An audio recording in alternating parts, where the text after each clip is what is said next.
Off we go. Day 3. Hello, Heather. Welcome. Thank you. So, pregnancy projection goes to a very discussed topic that is, it's hard.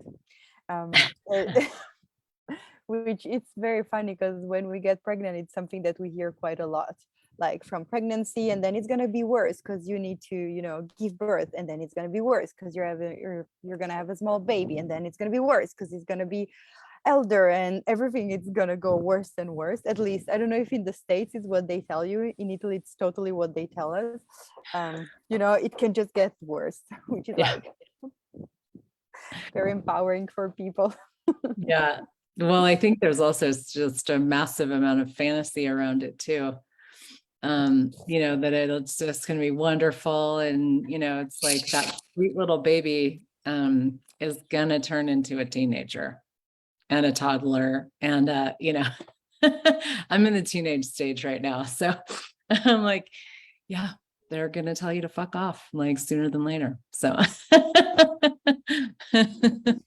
Well, and what if it's not like as hard as people make it? Because it's like, I mean, if you're at peace with the thing that they're gonna grow up and they're gonna claim Right. their freedom, it can also be kind of a stage of life. I mean, we've gone through that as well. I told my mom to fuck off. I mean, it wasn't the kindest thing, but I did. So yeah. No, and it's amazing to see them actually. Like my kids are now in a moment, we'll see. Like I don't have any expectations, but they're in a moment right now, both of them, where they're doing fantastic, and they're almost 15 and 17, and they're like really fun to be around. The biggest problem I have is that my kids ignore me and don't want to hang out with me, which is fine. Sorry, you just came back from Mexico. Is that such a problem that I know, exactly. My joke was, I'm going to go home so my kids can ignore me. I have to be here for my kids, but they don't want it. They want to see me for like 5 minutes. And then they're like, okay, but it's actually, it's cool. I mean, I actually am really enjoying this phase, and it's been everything. It's been hard. It's been fun. It's been amazing. It's facilitated me beyond anything that I've ever done, way like by far. And yeah, I think it's like to function beyond the projections and expectations that we have about what it is going to be like whether you're thinking about getting pregnant or even if you have kids already, it's like, get rid of the projections and expectations and you can actually see what is. And when you work with what is and you're willing to do and be and respond in any way, then you have ease, joy, and glory as a parent, no matter what's going on. I love that you mentioned the expectation and you said like, I don't want to create any expectation, but it's going like it's being fantastic right now with my kids. And what a freedom that is to enjoy each other's presence for whatever amount of time it is, even if it's 5 minutes a day. Totally. And I guess that there are like so many phases that from the toddler moment to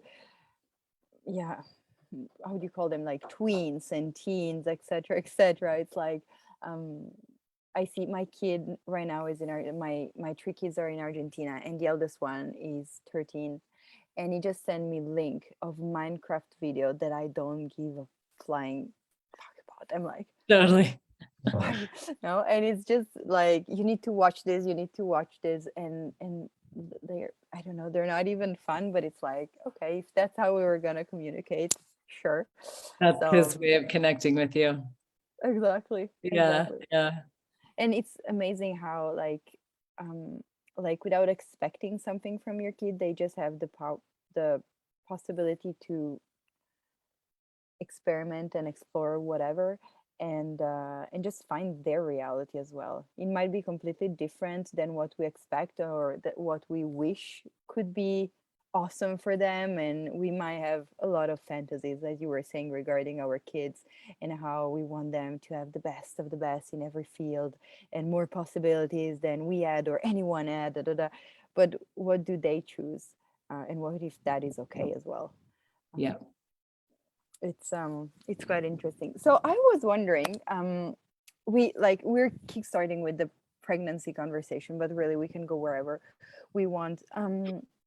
Regarding like the tools of access consciousness match with the pregnancy or even the parenting, really, is there anything that you had already, even though maybe you didn't know access, or you did? I have no clue if you had the access tools when your kids were like babies. No.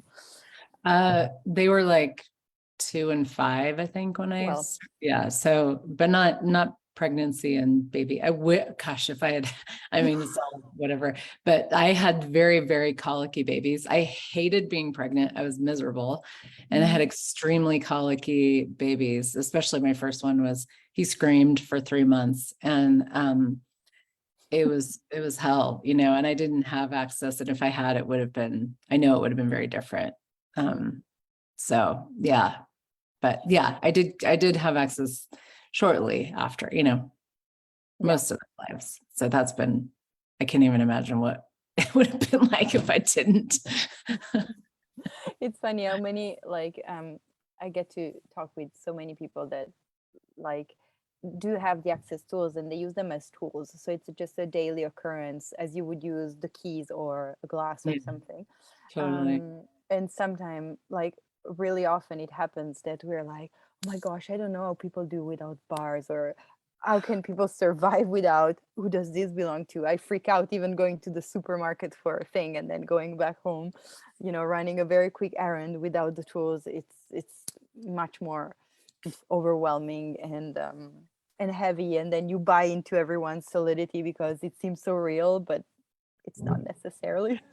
Yeah, I'm laughing because I was just at the supermarket and I was really using the tools because I was like, Jesus, what is going on here? I just came home from 2 very big classes in Mexico and my awareness has exceeded my allowance. Oh gosh, that.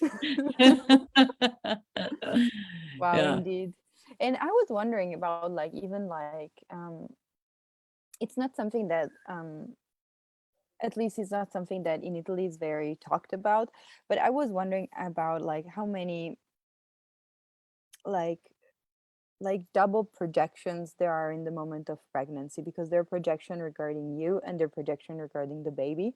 Yeah. um and what would it be like, instead of like being kind of a target of so many point of view and judgment, rather work as a team?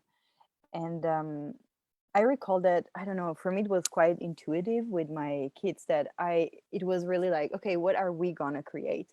It was not much of a family thing. I mean, I Yeah. communicated that I was pregnant also because, you get to a point where you can see that you're pregnant. So even though I was not like, oh my gosh, I'm pregnant of 1 week, I was like, I'm pregnant of 4 months or something like that. I just made sure that I bought a little bit of space for myself.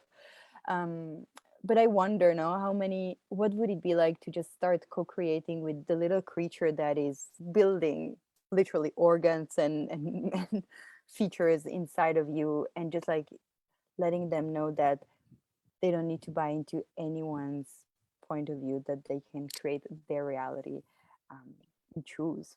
Yeah. What an absolute gift. I mean, and that's right. I really do see everything as like everything that has transpired, and that, like I see I live from what's right about this, or what's right about everything, really.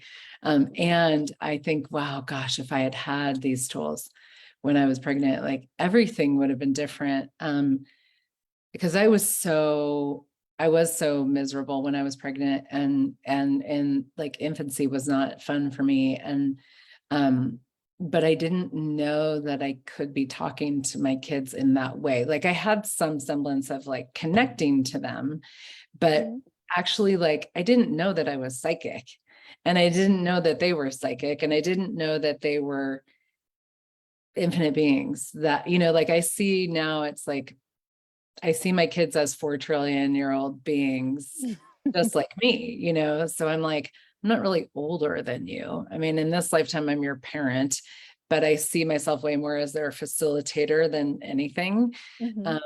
And just someone to kind of like loosely guide them, Yeah. and but to see this growing creature inside of you as an infinite being, who doesn't need you to like hover over them and micromanage, but just be like, hey, what would you like to create as your body, as your life? And like, I know there were some questions about, like, I would say really questions about biomimetic mimicry, Oh yeah. which is a huge part of, Oh, of, let me read the question so maybe yeah, you can address it, and I'll so the person that asked the question can. So we have two questions. One is in Spanish that goes, "What can I do to teach my daughter not to bias my projection or anyone else's projection?" And around biomimetic mimicry, maybe the one that was a little bit more, reading was, "I get stressed when people tell my baby looks like her father. Help. The yeah, lies of genetics." Let's go there. yeah. Well, so biomimetic mimicry is this thing that we just naturally do. It's actually a capacity that we have Mm. as organisms of consciousness. Like, I would say our bodies are really these incredible organisms of consciousness, and they have a capacity to mold themselves and mutate and change and transform and mimic in a very adaptive way. And it's part of the brilliance of our bodies, and humanoid bodies.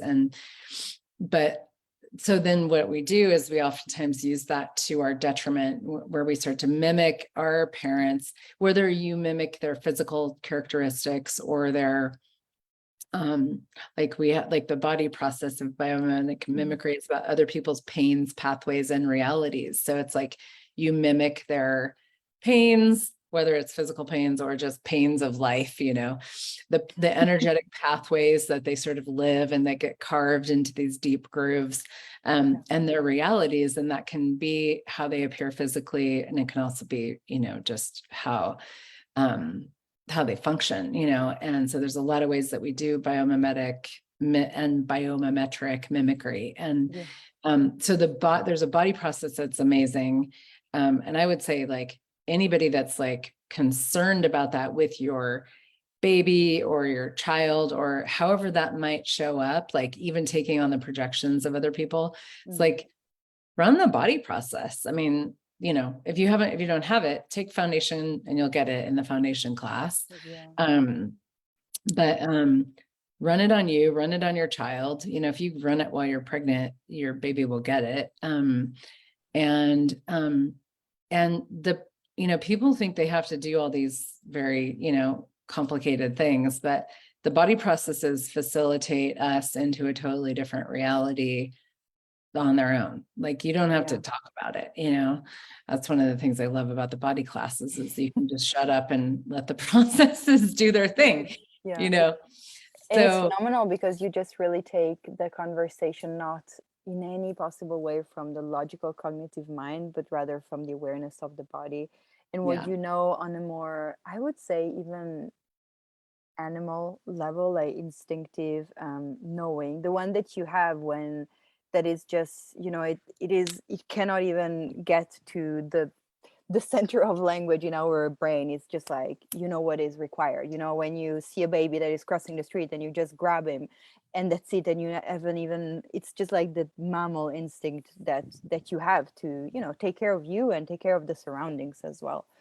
And it really does address all shades of insanity. The biomimetic and biomimetric mimicry is a phenomenal process. I even see, as a mom running it on my kids, how strongly it runs on both of us, because sometimes I'm like running it regarding all the my biomimetic mimicry and biomimetic mimicry they have regarding me, like how they're yeah, mimicking me, yeah, and like being willing to be like, hey, have your reality, I'm here, and you can, select whatever works for you, but don't copy anything, just have your yeah. own reality. If there is something that inspires you, go for it. Otherwise, you know Yeah. go. And the other piece I would say about some of the, like, this kind of speaks to a lot of the questions that came in, is that, and this is like, if I could impart anything to somebody who either is a parent or is going to be a parent, is do everything that you can to get to interesting point of view about the choices that your children make. And that includes the choice that they've made for parents and the choices that they've made for what their lives are going to be like, because they choose that. I mean, for me, is true is that we choose those things before we even are born. We choose like the first, 15, 20 years of our lives, at least, before we're even born, and so who the hell are you to interfere with that, and here I am, with a almost 15-year-old who's been through a lot in the past year, and some pretty big kind of like interventions, and he went away for a while and he did a wilderness therapy thing and all this stuff. And I had this point of view the whole time, that like what was going on with him and the challenges that he was having was about all this stuff that happened in his early years. And, I was a therapist for a long time. Like I know child development, I studied it. Well, turns out that his biggest sort of gripe, his biggest, maybe like the thing that has kind of messed with him the most, at least up until this point, was my points of view about his life and his choices and what has gone on in his life and how much I wanted to protect him. And I've been running clearings about not protecting my kids, like since I started Access, and choosing beyond that, not just running the clearings and hoping that something will change, but actually choosing beyond that for, 12 years. And so it's a deep and wide thing that we do as parents. That's not just about this lifetime. And people do it even that don't have kids, because we've had kids, we've been and done everything. So if you want to get a lot of bang for your buck, in terms of giving your kids the best, space to flourish in whatever way that is for them, don't have a point of view about their choices and don't try to protect them. Because if you try to protect them from the very things that they've chosen, you are disempowering them, and that can, just like that can go in. There's a whole massive conversation that can be had around that in terms of just when we do need to intervene. And because I did need to intervene with my son and send him away and do that whole thing. So there are times where it's appropriate to be more demanding of a different future for your kids. But they're not exclusive of each other. And it's amazing. Like it takes a lot of courage and a lot of vulnerability to get your point, what you think is you, that really are just your point of view, out of the way in empowering a kid to grow up. Because it's also interesting how this reality project as that like protecting means caring, which is not necessarily. Actually, even if you look at the etymology, I studied Latin and Greek, so sometimes I just go down that road. I'm like, what does that originally mean? Because I want to know. And it's just this like shading from. It's just like making a little bit like of an island around someone, a bubble, and like pushing away everything else. So it's really, if you see it even just in the etymological sense, you're like, I'm not doing anyone a favor in protecting them, because it's just like, putting them in a little bubbles as if they were a fragile thing that cannot handle himself. Right. And I love if your daughter mimics her dad, let her, like, I mean, you can run the process on her, but don't do it from the point of view that you need to change it. Do it from the point of view of like, hey, this contributes to everybody and they'll receive whatever they'll receive and they won't receive whatever they won't receive. And it doesn't hurt to run biomimetic mimicry. But let her choose what she's going to choose, and be there to show her the space of a different possibility, which is allowance. And that's actually so far something that triggers you. It's actually such a great clue for us to look at us. I know that one thing that Gary, there was a moment when I just stepped in for something, and it looked like it was like a lot of conversation open at the same time that I had to take care of, that was more in a work environment. And one thing that I reminded myself constantly was, the universe won't give me anything that I cannot handle. Mhm. Which sounds a little bit like fate, but to me it was like it read with the universe somehow. It was like, okay, if this is presenting itself, like whatever it is, like my son, I have three boys, and they do mimic their father actually, and I sometimes it's quite mentioned, interesting. I mean, sometimes it's like, you don't get to treat me like that, like no one gets to treat me like this, not totally. even, you know, not even, no one, not my Yeah. kids, not my colleagues, not anyone. So it's just like, let's make it very clear, it's not like being a mom means um eating poo poo, because Yeah. it's not going to No, work. no. Yeah. But really, no, how much like we um like allowing yourself to look, like get anything that triggers you, and instead of making it right or wrong, being like, okay, the universe isn't, won't give me anything that I cannot handle. What is it? What do I do with it? How is it that that triggers me? Am I jealous because she's mimicking their dad and not mimicking me? Or is it something I wish her better than this? Or what is it, you know? And you can get rid of your point of view. I don't know, I'm a little bit Or, analytical. or do I have a lot of judgments about her dad that I might want to handle? I mean, that's Exactly. a big one. Yeah, but that's super brave, because if you're willing to look at that, and with someone, you might be able to speak it out and just have a conversation, maybe with the dad of your daughter, etc. Or maybe you can just energetically look at that and change it for yourself. So it's not something that um just um stops you in any kind of way. It's just like an awareness that you have, and you know that there is more. And I Yeah. found out that sometimes we think we judge, but there's a lot of caring behind. Like, we don't want people to get hurt, and this is a little bit of superiority. It's not really caring, but it's just like some twisted form of caring for someone in a weird way, let's say. Well, and a lot of times it's that level of caring comes with such a level of vulnerability that we don't want to go there, like caring to the degree that a lot of humanoids care is quite beyond this reality, and it makes you very different, but what have you misidentified and misapplied as caring that keeps you from being the caring that you actually just be, and everything that is puck and pod. Yes. I don't know if you're doing cairns or not, but No, yeah, all of it, it's fine. yeah.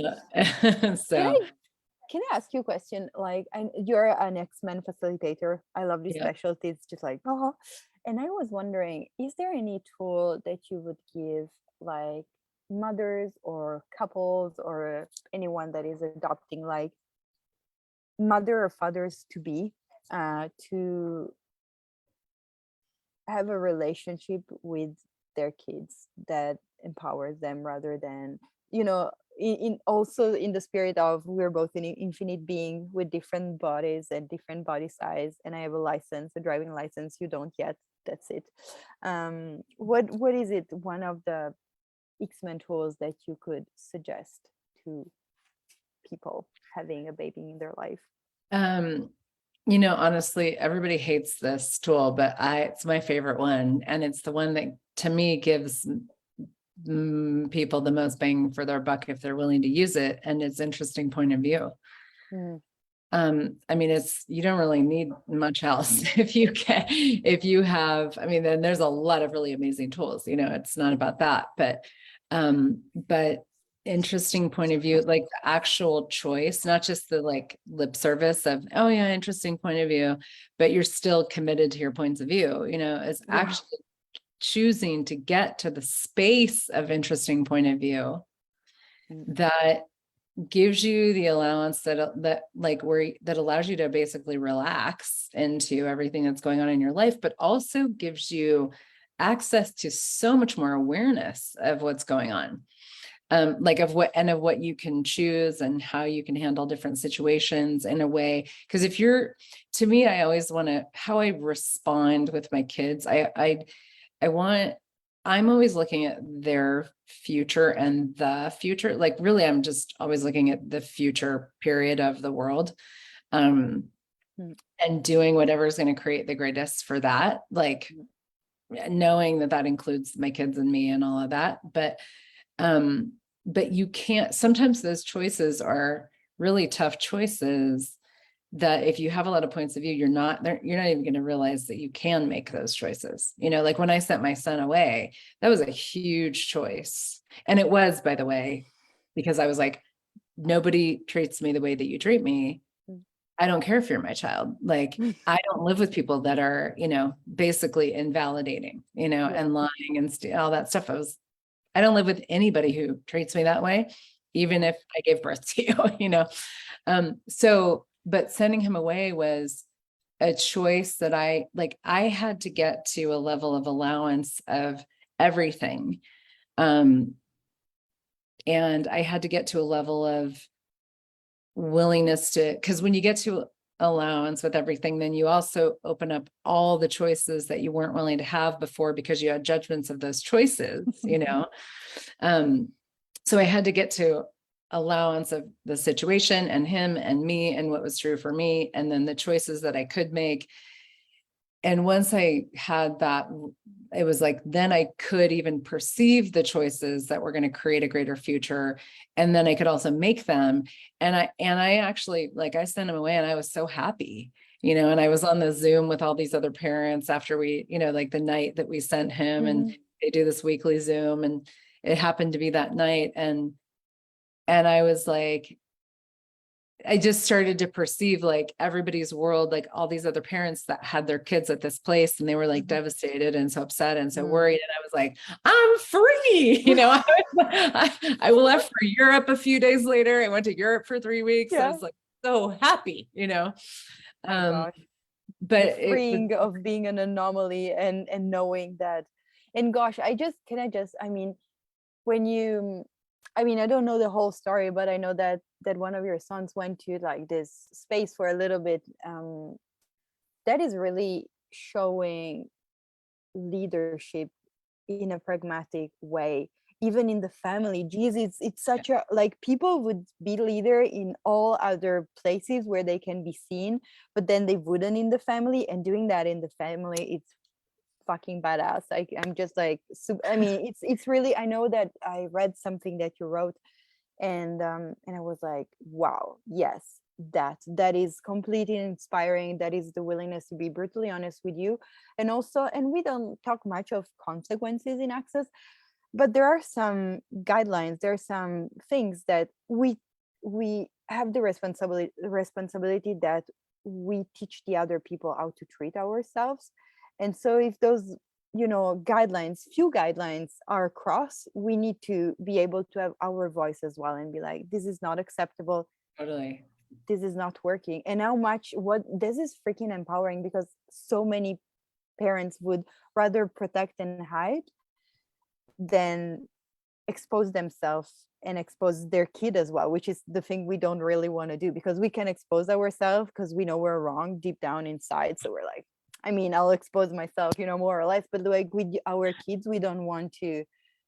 But if they're dysfunctional, if they're abusive, it's also like being willing to speak up and be like, this is abusive, this is unacceptable. It's such a gift. yeah, Because you also name the things the way they are. You're not like beating around the bush and be like, it's a period. It's not a period. You're being an ass. Yeah. And with him, and I know we need to end, but with him, I was very much like, if you're going to keep choosing this, then there's nothing I can do to stop you. And I won't have this. Like, this is not how my life is going to go, you know? And so I literally was like, you're not coming home until you like yourself a lot more, because then you'll treat me differently if you do, you know? I was basically like, while I am in control of this kid's life, I'm going to be like, you can come home when you have a different relationship with you, you know, because I knew that would change everything, and it has. But I also was willing for him to come home and start doing it all again and send him away again. I'm still willing to, it's like, we'll see where we go with this.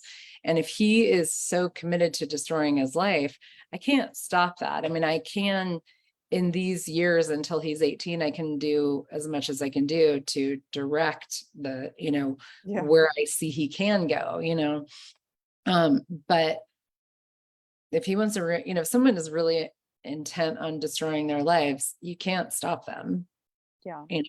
And you got to get to allowance of that too, and the amazing thing is that then it gives them, like, everything that they were fighting against is gone. Humanoid kids, they're like, oh yeah, watch me, and I'm like, go for it. Exactly. And then he's like, shit, I don't have anything to fight against anymore. So. I love it. It's the willingness to surprise your kids. I found it's one of the most pragmatic things, like to not be predictable, to not be what they expect you to be.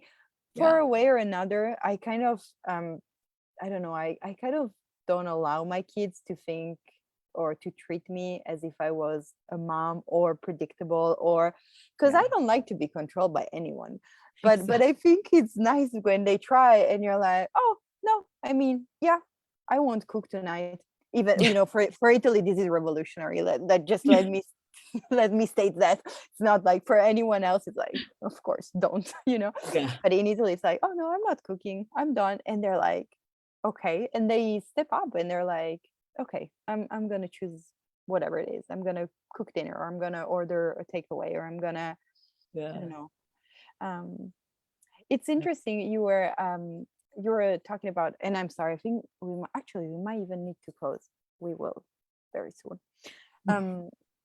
I was looking at how you were saying that as soon as you got the access tools, you start using them with the relationship with your kids, and that this relationship is one that have been facilitating you beyond anything, beyond your comfort zone, beyond I think it's almost like visceral sometimes, because it's like, a lot of the time. Most of the time. Yeah. And I was looking at how much like, for example, one tool that I got to know quite early on was destroying the primary relationship that you have with one kid. And I just speak for all the parents that are not together anymore, and I have never quite been with the dad of the kids, like living in the same home or stuff. And I noticed that the behavior that my elder kid had was always the one of, he was always putting himself in the position of adult. So like, brush your teeth to his little brothers, or just like, just helping out as if he was an adult, but he was not. And so as soon as I got this tool, I started using that with him. And it's amazing how many repetition we got of like, hey, you're not my primary, we are not primary relationship. And also, like, you are a kid, you're free to say no, you're free to say I don't want you to me, to your brothers, to whatever. And still I see that after many years, there is something there that he is still choosing. He has two younger brothers, so there is also this, like, he is the eldest brother somehow. But there is something that even though you use the tool, there might be something true for them, even though you would wish for them more freedom, that works for him, that he will, like you were saying, it's just building up again. And it's like, okay, yeah, it's probably true for him. Yeah. Let them be who they're going to be, and give them as much space as you can, while also, like, being a demand for what it's an amazing dance. It is. So in wrapping up, Heather, is it really hard, or is it our point of view? Yes. No. Damn hard. I have had that point of view a lot. And I've also had a lot of ease in ways that other people would never have had ease, like a lot of ease. I've chosen it. I've had to choose it, because it's not just going to be ease. You have to choose it, especially with parenting. And you have to be willing to be a really, really bad parent, because bad parents, have ease, choose ease, don't Yeah. cook. I've never cooked for my kids.